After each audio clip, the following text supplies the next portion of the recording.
Testing the volume, testing.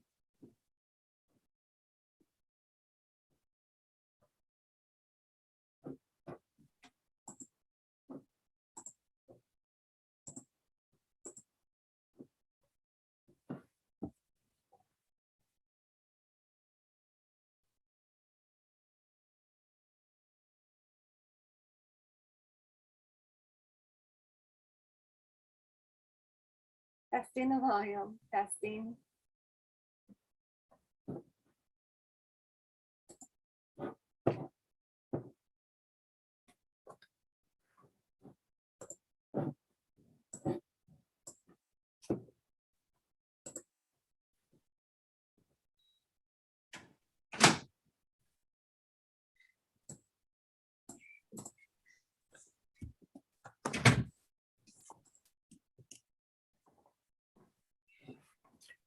We're all set up, Jim. We're live, so. Okay, I won't say anything stupid, so I just better shut my mouth. Right? Let's just try to, right? Yeah. Do you get any statistics if people are watching us? Yes, we do get that. There's 2 people watching right now. One is probably me. Oh, okay. Um, All right. so someone out there, hello. Yeah.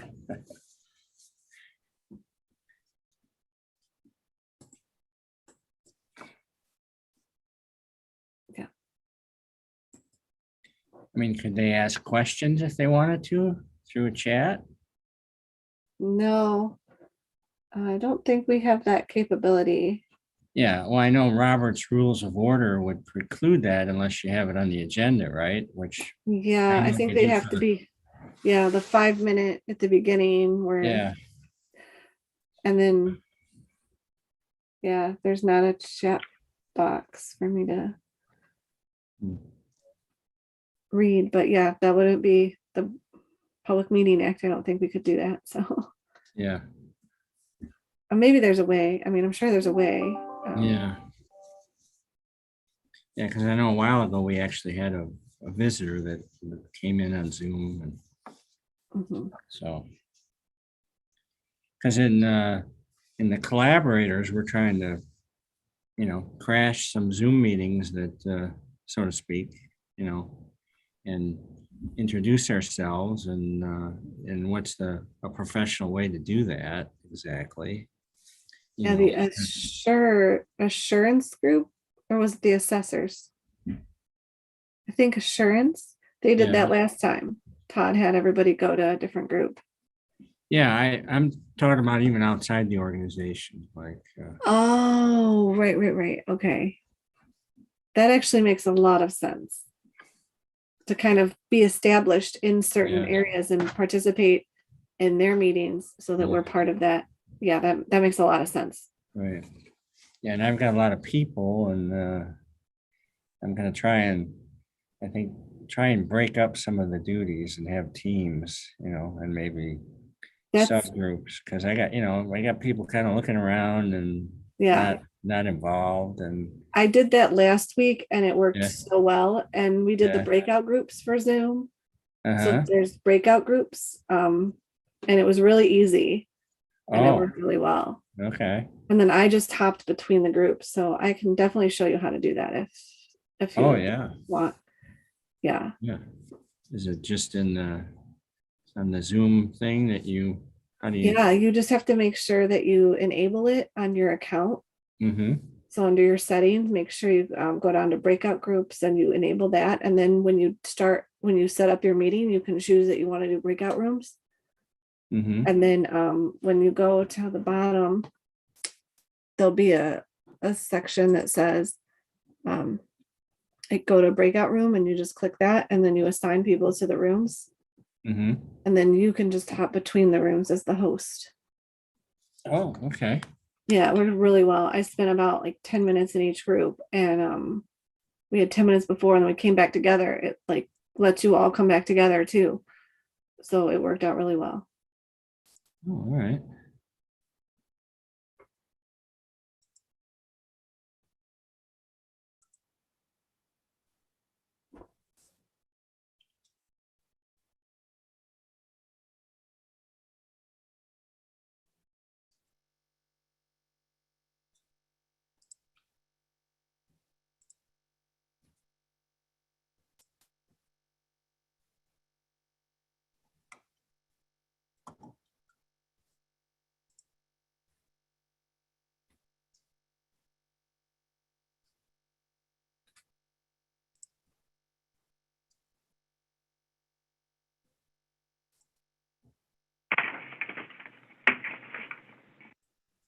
Hello, welcome. Hello there. How are you? Hi, good. This is Katie, and we have Jim on the line too. And just to let you know, we are streaming live right now. I just heard that on my phone, Okay, great. and so I'll be a good girl. All right.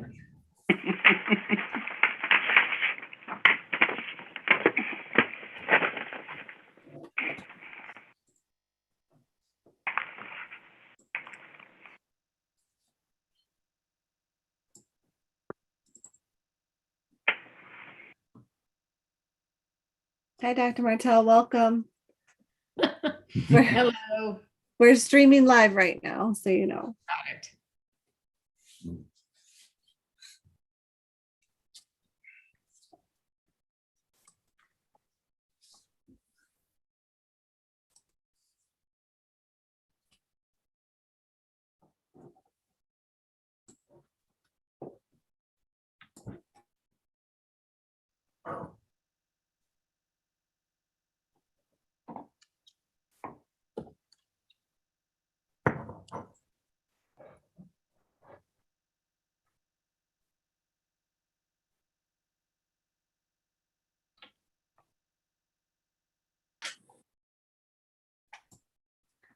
Hello, welcome.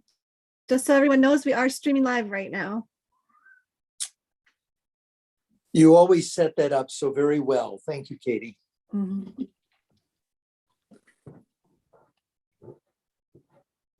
I think your favorite thing must be when we have closed sessions. It's definitely tricky.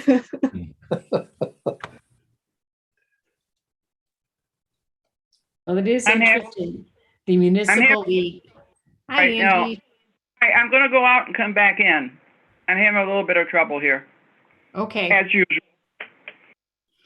The I'll see. municipal league is moving forward with wanting, they've really kind of promoted the use of electronic platform for open meetings. They're actually looking at a change to the Open Meetings Act because they feel that it provides a greater access.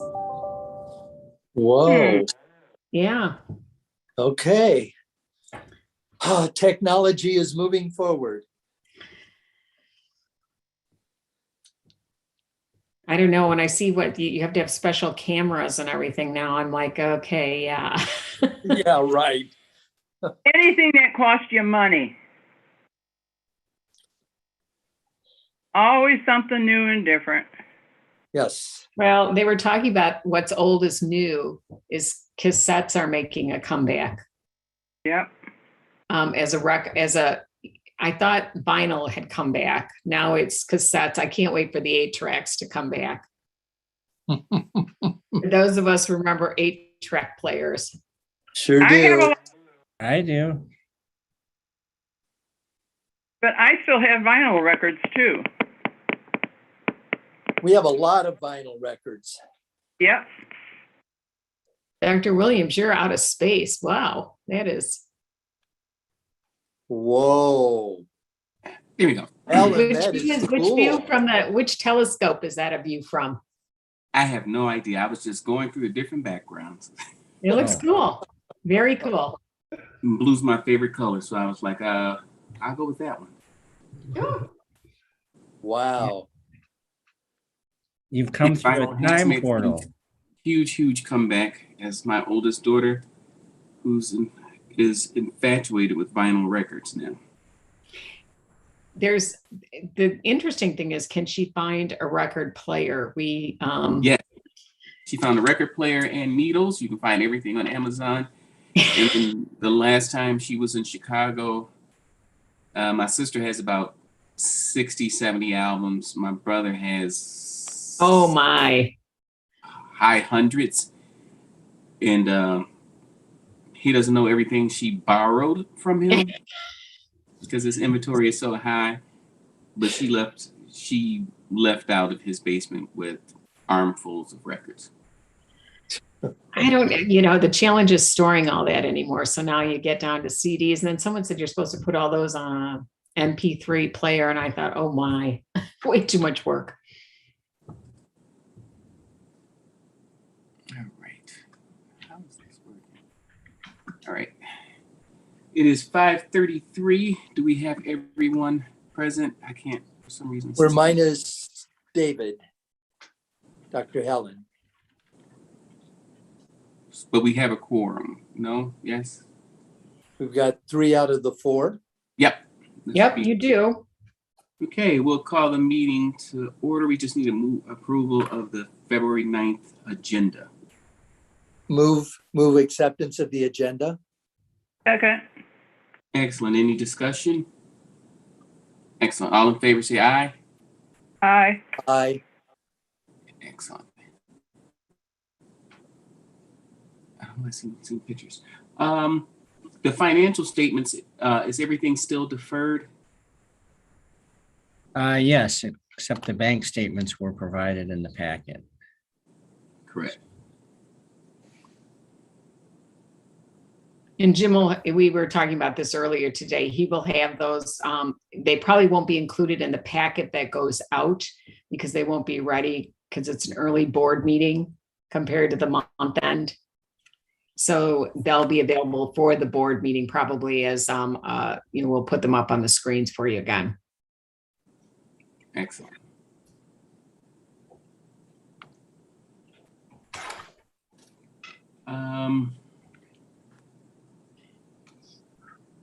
Trying to operate 2 screens. And is there anything we need to discuss in any of the bank reconciliations in the general account, lead account?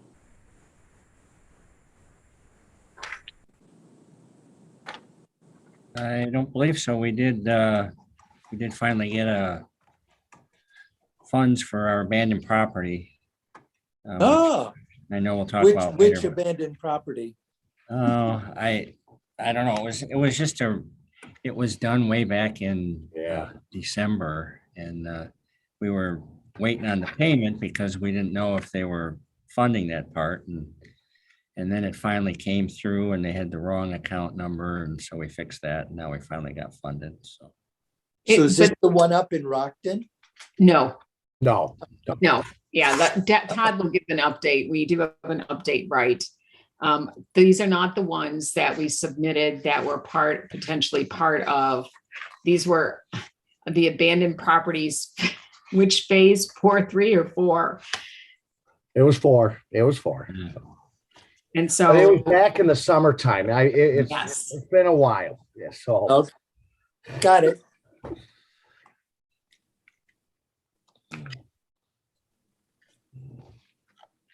And then we have deferred revenue and expenditure reports, public health emergency reserve minimum graph, and accounts receivable.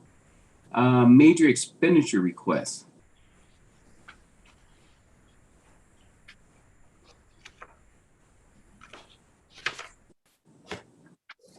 that starts on page 15 or 14 of the packet is the chart. Right. Correct.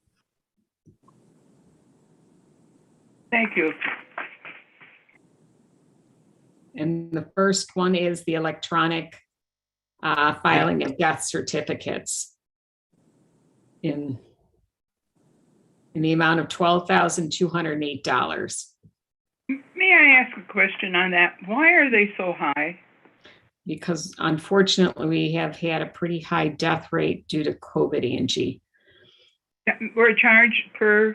Yeah, Per- we're charged per, this is our typical, we collect fees, but we're also charged for accessing through the vital record system. This is our standard charge and fee, so. Thank you. Excellent. So we need a motion to approve the IDPH fee for electronic filing of death certificates for January 2022. So moved. Second. Any discussion? All in favor say aye. Aye. And the next is the home accessibility program for $19,078. Any questions? We need a motion to approve. So moved. Second. Excellent. I have a quick question about this one. That seems kind of low. I mean, is this a well-known thing in the community? This is our first time having this grant. Actually, several agencies came to us requesting us to apply for this grant, but this is the first project. The total amounts of money was $170,000. So we're predicting about 5 or 6 projects to get this thing done. And obviously we're using the same format, same streamlining, same contractors and all that to do the work. Obviously there is some lead work that needs to be done once you're interfacing with outside the home with lead paint and stuff like that. So we thought it's a needed program. It's a difficult program. Right. I was going to say, Todd, maybe you could explain that it has to first be approved before we can even submit. Exactly. And as you can see in your packet, it does say that IDA did approve it. So it's one of those type of grants that we have to get all upfront approvals first. And then we can proceed forward and do the work and then we get paid. So there's no question if something is not acceptable or not. So it's all pre-approved. And there is an initiative that is starting that the city has not really we're working through some projects that they're going to do some neighborhood revitalization on some very smaller areas. And we have wanted to pull into the HAP as that point. Because ideally it should be, when you look at this, it's to really help people maintain and retain in their households, right? For accessibility. So, making sure porch railings are secure, ramps where appropriate, making sure that there's covering over doorways so ice doesn't form, things like that, so people can stay safely in their homes with accessibility considerations. So we have to submit all that, but it's been a little bit more challenging to get people approved for it. And that has been, when we met with IDA, Todd was big on advocating on behalf of that. But our goal would be, we're trying to get this information out more. Our partner is RAMP. So the Rockford area on mobility. And so again, they are helping us to identify clients and push, and really kind of work on the program. And we're going to also move this through the neighborhood kind of programming. Sure, they're the expert with the ADA and what the needs are, what prioritization, who goes first and stuff like that, that's able to qualify and go through the program. So Just to let John know, who just joined us, we're on the second item in terms of the home accessibility program under major expenditures. Thank you. Appreciate it. I apologize for being late. No problem. And just so everyone knows, each property will be brought to you individually. Okay, so this is one individual property? Yep. Just one property, correct. Wow. Like I said, there'd only be about 5 or 6 properties. So the legal advice was to take each one through the board. So that's what we have decided. But the total grant was about $170,000. $170,000. Yes. Okay. This is all the paperwork on the back end of this packet, correct? Correct. Yes. Correct. Yeah. Yeah, there's a lot to read on that. Yeah, to be transparent, it was all the items that are going to be addressed. The actual quote from the contractor that won the bid on that, they're actually bidded on it, and obviously the IDA email saying that they pre-approved this. So. Very good. What other organizations locally do this kind of work? Doors. You mean, Not really. It's Not really. Yeah. pardon? When you say the actual physical construction work, Jim, or the access, like reviewing patient or, finding people that are eligible? Sort of both. Okay. Okay. From my understanding, RAMP is the expert and the lead agency in the community for this type of program. And the contractors that we are using also work with several other programs, weatherization, us with the lead program. So they're very well known about the They bid this job out. Yeah, exactly. We have to bid, just like we do with the lead, we bid them out, but they have to carry certain credentials. They obviously have to be able to do and have some history. Now, in terms of identifying, we had to work with a community partner agency when we submitted the grant, Jim. So we had to identify that up front. Yes. Okay. And so, but again, that does not preclude us from what we would do is if we identify someone who we think would be eligible, we send them through RAMP to help us determine what those priorities would be for that home to increase accessibility. So like, whether it's grab bars in the bathrooms and, those kinds of things. Yeah, we don't make that determination. RAMP does. Yeah. RAMP does. Okay.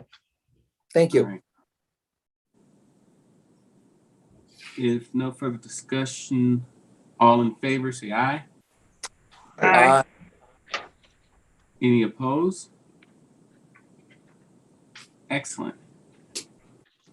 What is the next?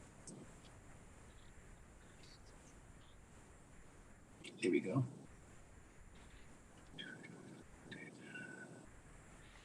Proposed contracts and agreements with a summary on page 37.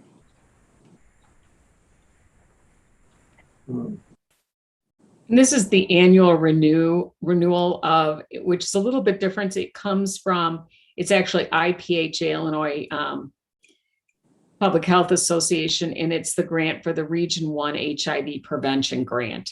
It's, and so this is a grant to us in the amount of $40,000, 156. We need a motion to approve. So moved. Second. Excellent. Any discussion?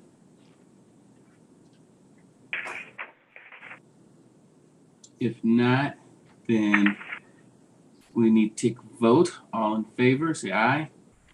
Aye. Aye. Any opposed? Excellent. Just for the Board of Health meeting, I think it's a typo because it says IHPA. Yeah, it instead needs of to be corrected right. to IPHA.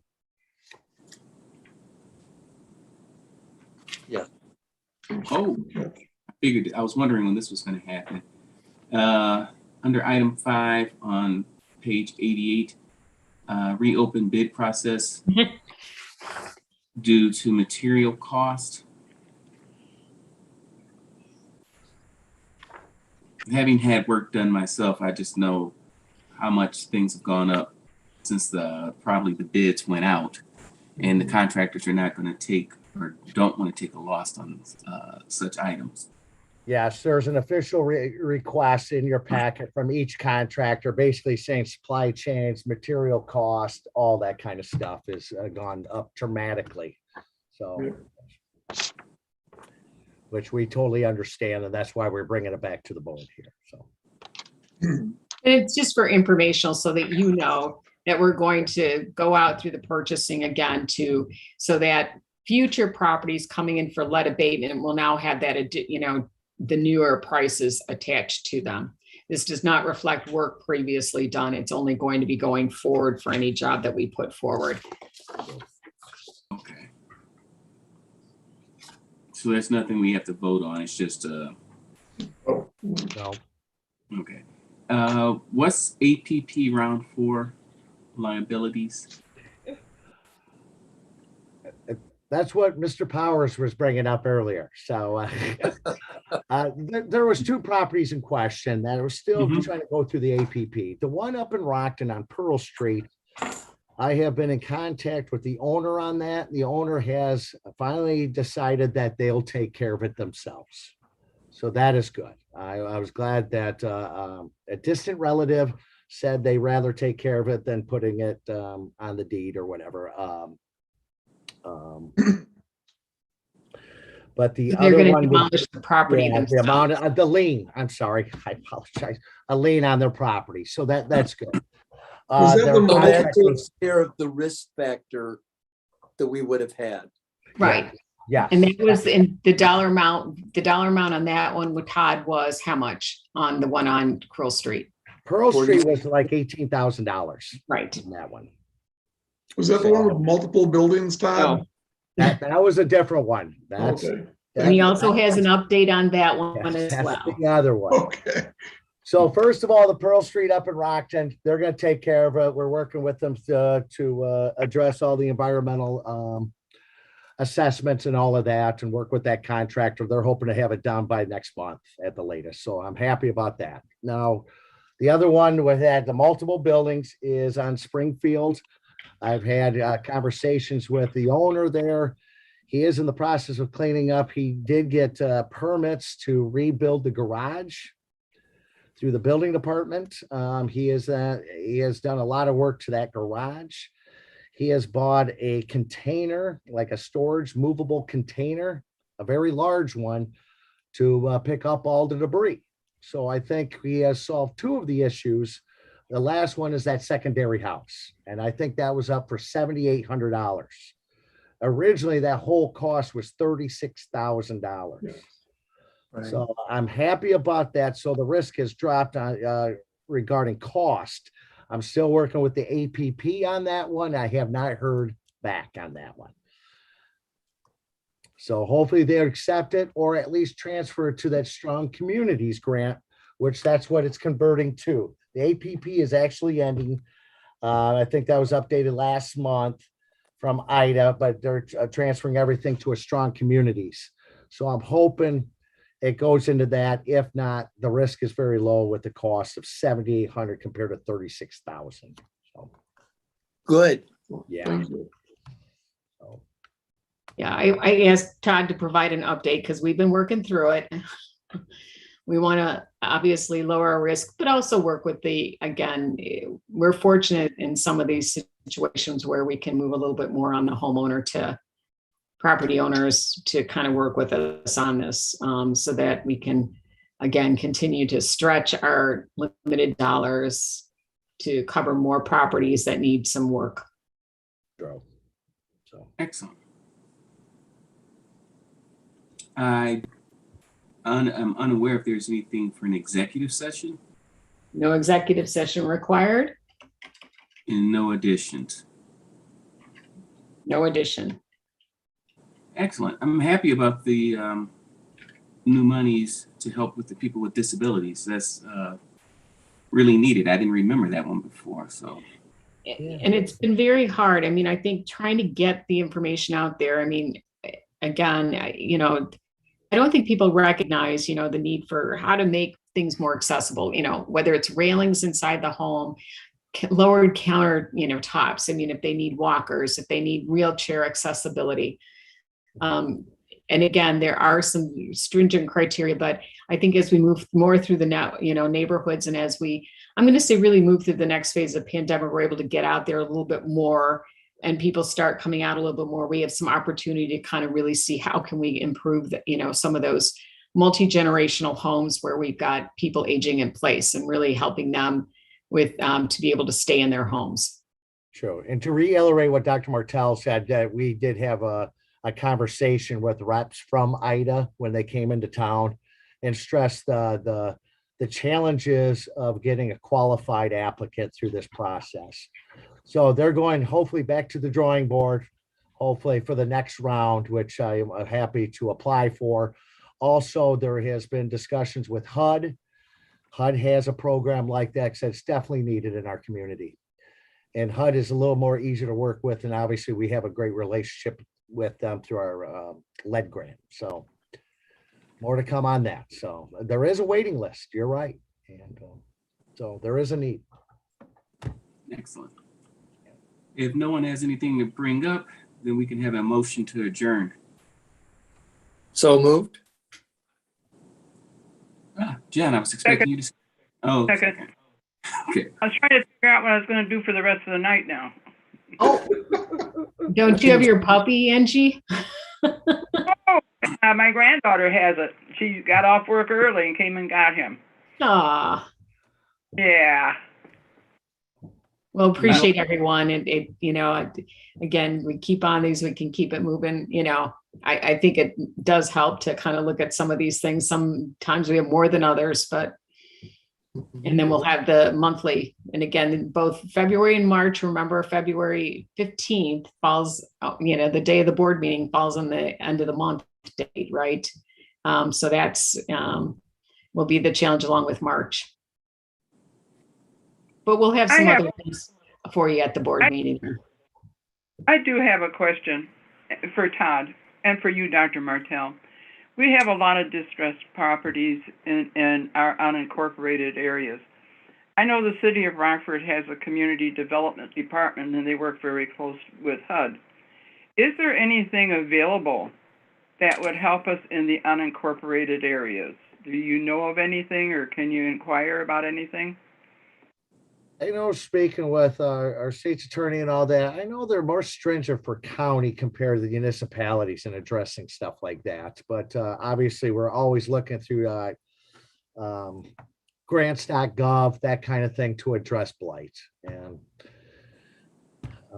just keep looking and applying. So. And Angie, I know that part of this was, not only to address blight, but really, we're looking at some significant infrastructure challenges in some of our, I'm going to say, unincorporated areas related to water and waste management.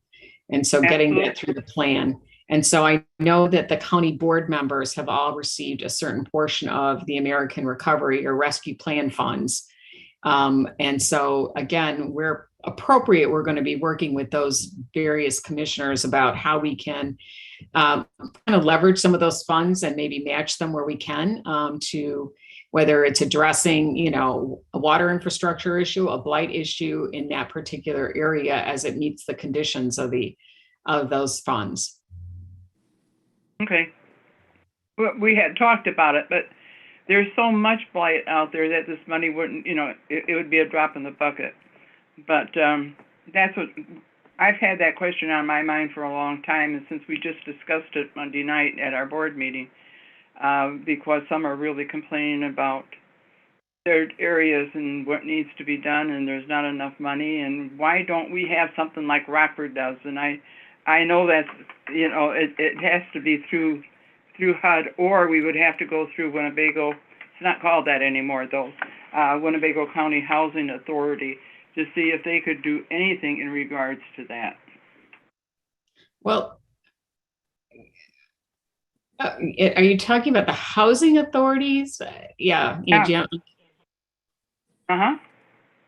Well, we had some good programs back in the 90s that were great programs for helping people improve their properties, and it was done on actually a grant, a 5-year grant that that these properties would be, that they would improve the property, but it would be a 5-year payback. Or at the end, if they didn't sell the house or move on, it was forgiven. And those are some good programs we used to have, and it helped the homeowner to improve their properties. Home Start. Home Start. There's some Yeah. agencies that do have grants. The challenge is, and of course, we're always getting closer and closer, is the collaborative and working together and matching money. I know the city of Rockford does use their block funds or whatever, CDBG monies, to really concentrate on that, on the basically the bloodstreams of the city and stuff like that.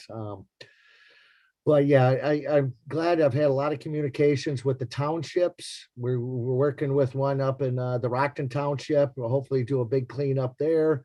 We did one over off of Springfield with some of the funds that we've had. But yes, it's been a challenge trying to find those avenues of funding. So. Okay. Yeah. Thank you. Yeah. Well, you all have a great night and be safe, and we'll Zoom next week. All right, everybody. Have a great week. Thank you. Thank you. You too. Bye-bye. Thank you.